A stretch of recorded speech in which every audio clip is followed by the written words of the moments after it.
Hello, my name is Rainer Hanekamp. This is NgNews with the latest updates from the Angular community every week. Standalone components were introduced in Angular 14. They removed the abstraction of NgModules, which caused some troubles for the compiler. In order to find out the dependencies for a component, the compiler first had to find the NgModule, which was usually located in another file. Modern bundlers are built for single file compilation, which is necessary for parallelization.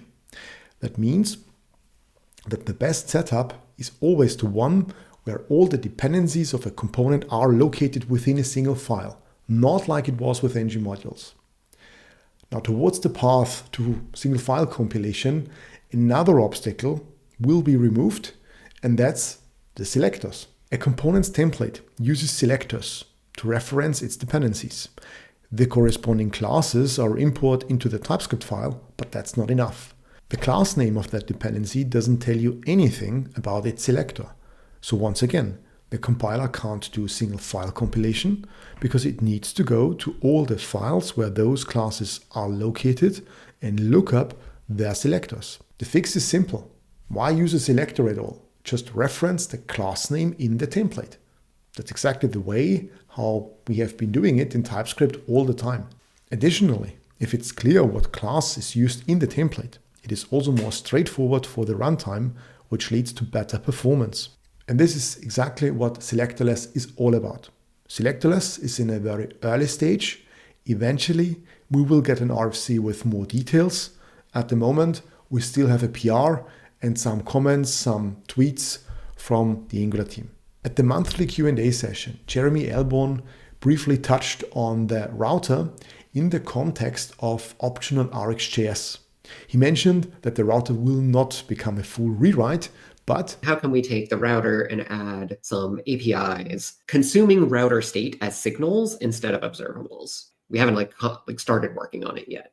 A PR landed, which will make Zoneless leaving its experimental status, which it had since Angular 18. Chances are high that this PR makes it into Angular 20. NX, an alternative to the Angular CLI, has been providing a build cache, which means if I build an artifact and the source code doesn't change and another one wants to do the same build, then this build is served by the cache. There have been some discussions going on about closing the API, which allows writing the build cache on your own. That is now off the table. We will get a new API where we can write our self-hosted caches for free. Alex Rickerbo, the Angular co-lead, was guest at the Angular Catch-Up podcast, and he talked about for half an hour about the HDB resource. Alex mentioned that the resource is not state management, but an API for them to implement their approach to that problem.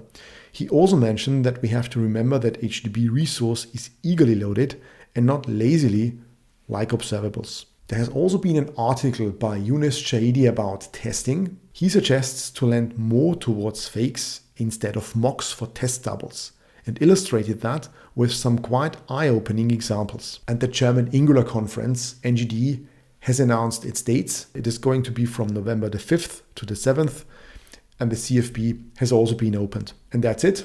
I wish you a nice week. See you in the next episode. Goodbye.